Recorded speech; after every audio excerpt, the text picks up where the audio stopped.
He thought his fiancée had vanished without a trace until a cryptic email arrived years later. Ask Tara. What he uncovered next changed everything he thought he knew. I swear, if you told me this would be my life a few years ago, I would have laughed in your face. I thought I had everything: love, stability, a future. I was that guy. The one who got down on one knee in front of a lake at sunset, ring in pocket, heart pounding, believing he was sealing a lifetime of happiness. And for a while, I really believed it. Emily and I had been together for 5 years. We met in college, bonded over cheap wine and old horror movies, and never really looked back. She was warm, funny, whip-smart. The kind of woman who made you feel like the world was a little less scary when she held your hand. When I proposed, she cried, said yes 100 times before I could even get the ring on her finger. Our families were thrilled.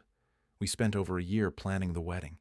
It wasn't going to be some giant, over-the-top thing, just 75 people, a cozy rustic venue, her dream dress, my stupid grin. And then, the night before the wedding, she disappeared. No note, no call, no texts, just gone. At first, I thought maybe she was having a panic attack or cold feet. Totally understandable given the stress. I called. No answer. I texted. Nothing. I drove to her hotel room where she was staying with her maid of honor. The door was wide open. Her suitcase was gone. Her phone was left on the bed. Her wedding dress hung untouched in the closet. Her best friend, Tara, was frantic.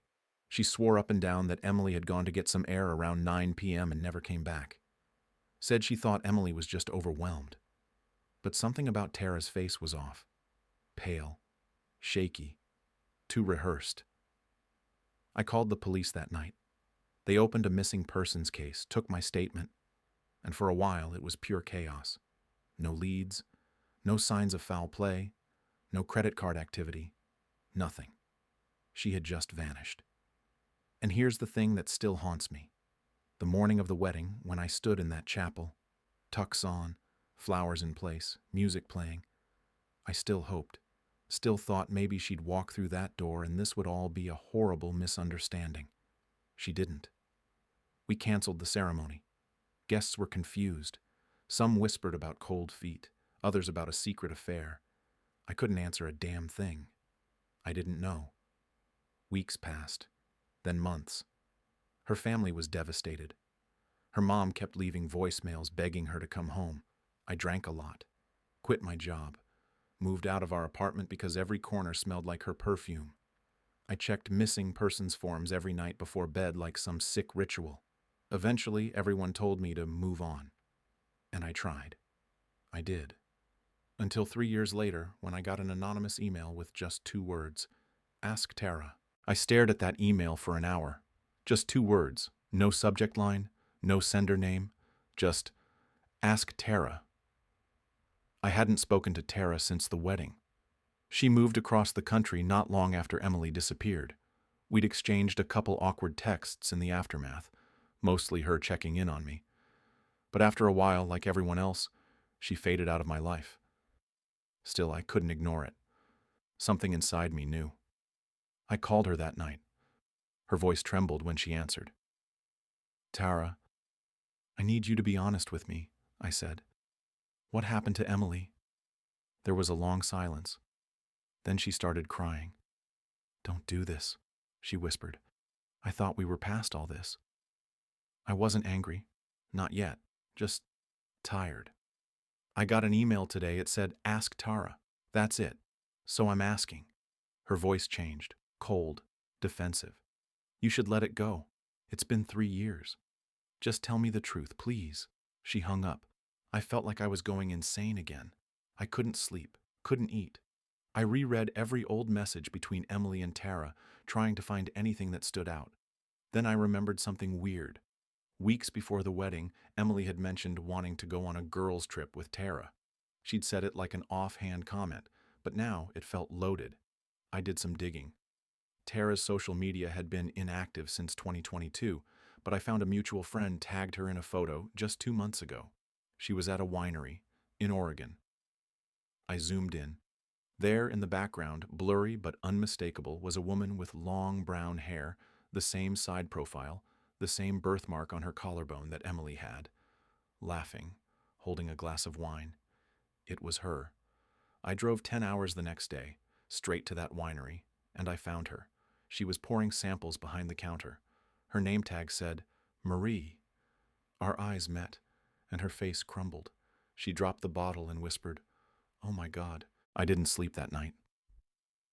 Every time I closed my eyes, I saw her, standing in our bedroom doorway, her expression unreadable, holding a bag she clearly had packed hours earlier.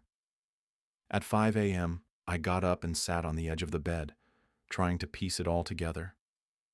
Why had she done this? Why now? And most of all, who was he?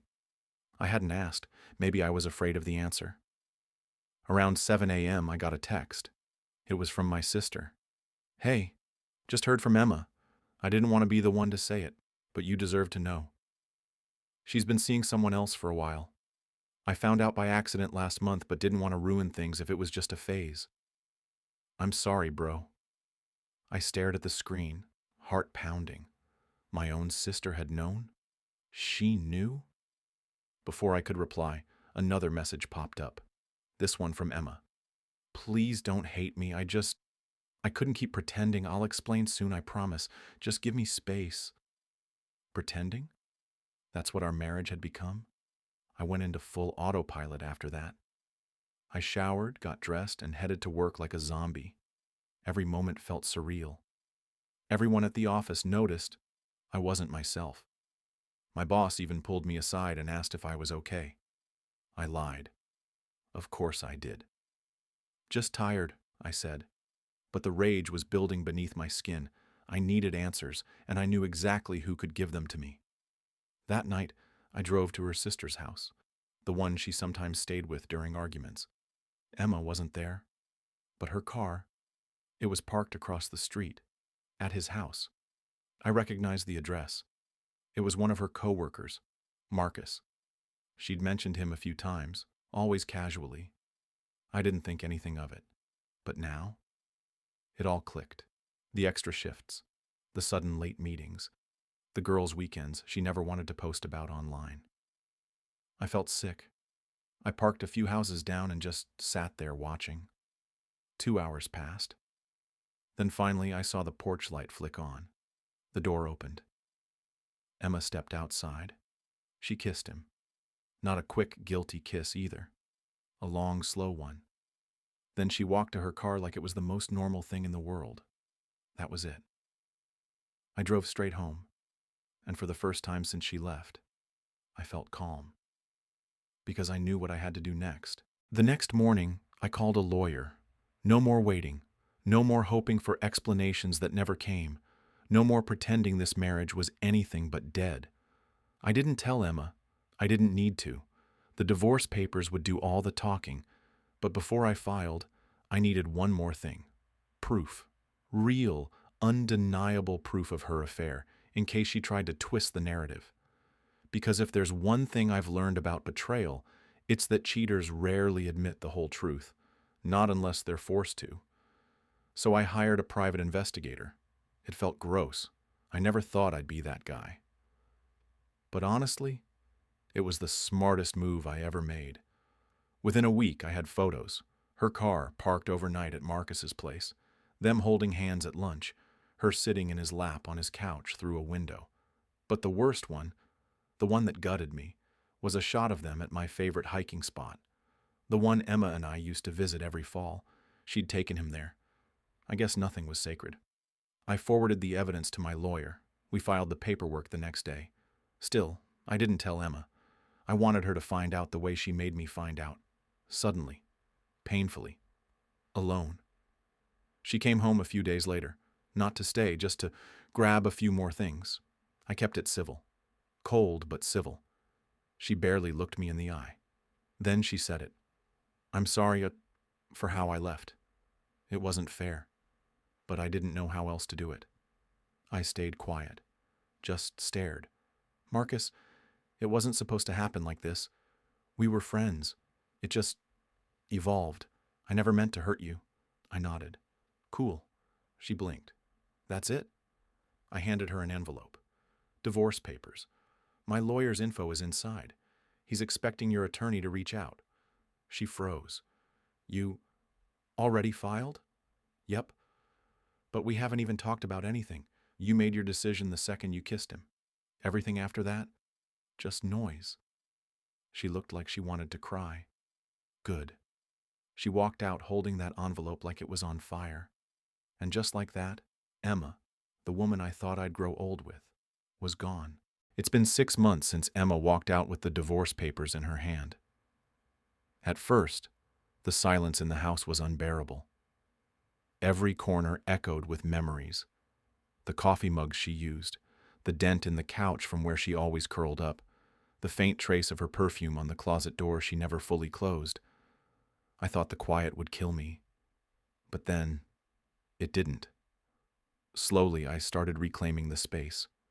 Not just the physical house, but my mind, my time, my peace. Emma dragged her feet on the divorce for weeks, tried to renegotiate things, claimed it was all so sudden and confusing. She even asked to meet up, just to talk. I agreed, once. We sat across from each other in a neutral cafe, and she tried spinning the whole thing like some tragic mutual collapse. You were always so distant, you know? And I didn't mean for it to happen with Marcus, it just... I cut her off. You don't get to rewrite this. You lied, you cheated, you left. That's the story.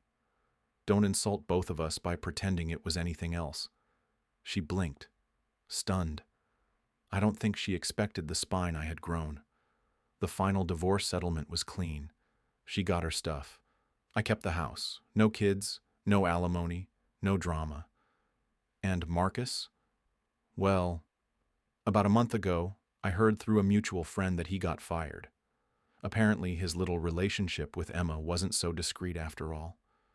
Office gossip caught up to them. HR got involved. And his wife? She left him. Emma moved in with him, but word is things are already sour. She's not posting much these days, and when she does, she looks older, tired. I'm not happy about her suffering, but I am relieved to know that karma didn't skip town. As for me, I'm healing. I've started running again, joined a book club, something Emma always rolled her eyes at, and I've reconnected with people I'd pushed away while trying to save a marriage that wasn't mine to save. There's someone new, too. Nothing serious yet, just easy, honest, no secrets, and that's all I want now. No more lies, no more pretending, no more trying to hold together something that was already broken. I don't know if I believe in the one anymore, but I do believe in starting over, and that's exactly what I'm doing. I didn't sleep that night. I lay there staring at the ceiling, her words still burning in my head. You'll always be his second choice. That was the last thing she said before slamming the door. The thing is, she wasn't wrong, and that terrified me more than anything. The next morning, I opened the message from Tom. It was short, blunt. We need to talk. I'll be home tonight. I owe you the truth. No excuses. No lies. That alone told me something had shifted. But whether it was guilt or damage control, I had no idea. I spent the day cleaning. Not because the house was messy, but because I needed to keep my hands busy. I threw out old food, scrubbed countertops that didn't need scrubbing, reorganized drawers. By the time evening came, I felt like I was about to vomit. When Tom walked through the door, he looked different. Not just tired, defeated. He didn't try to hug me, didn't even take off his coat. He just said, I need you to hear everything before you say anything. Please. I nodded, and what he told me next ripped something open I didn't know was still intact. He and Mia had slept together 5 times. The first was at the cabin, just like I feared. But what I hadn't known was that it didn't stop there. Once, when I was out of town. Once during a boys' night. Once after we had a fight. And the last time, the day I got promoted and took him out to celebrate. I felt numb, like my brain was protecting me from short-circuiting. He said Mia had always resented our relationship, that after their breakup, he and I got close too fast, and she hated that we worked so well together, that she always suspected there were feelings there, and when it turned out she was right, she weaponized them.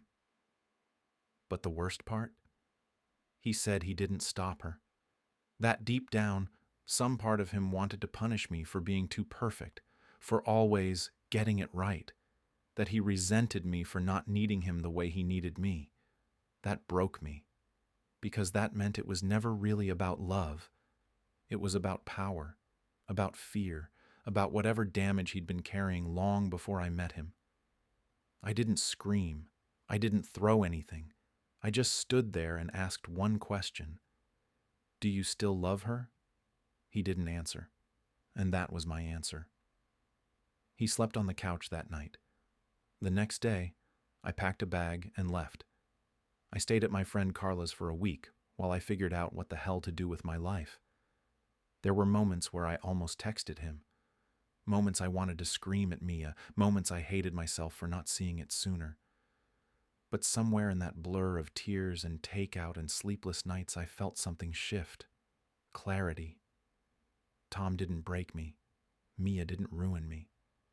But they did teach me something brutal and necessary. Sometimes, the people you love most are the ones who hurt you in the most calculated ways. And forgiveness doesn't mean reconciliation. It means choosing peace over chaos. I'm writing this now, 6 months later. We're divorced. He tried to fight it for a while, told me I was overreacting, that we could rebuild. But once I sent him the papers, he signed. I heard Mia move to another state. She got fired not long after everything came out. Apparently she pulled similar manipulation at work, and someone finally reported her. As for me, I started therapy. I got a new apartment. I started writing again, something I hadn't done since college. And slowly, I'm rebuilding the version of me that doesn't second-guess her worth. Sometimes I still ask myself, how did I not see it? But I think the better question is, why did I feel I had to tolerate it to keep the peace? Because now I know, silence isn't peace. It's just a slow death of your boundaries. And I'm finally choosing myself.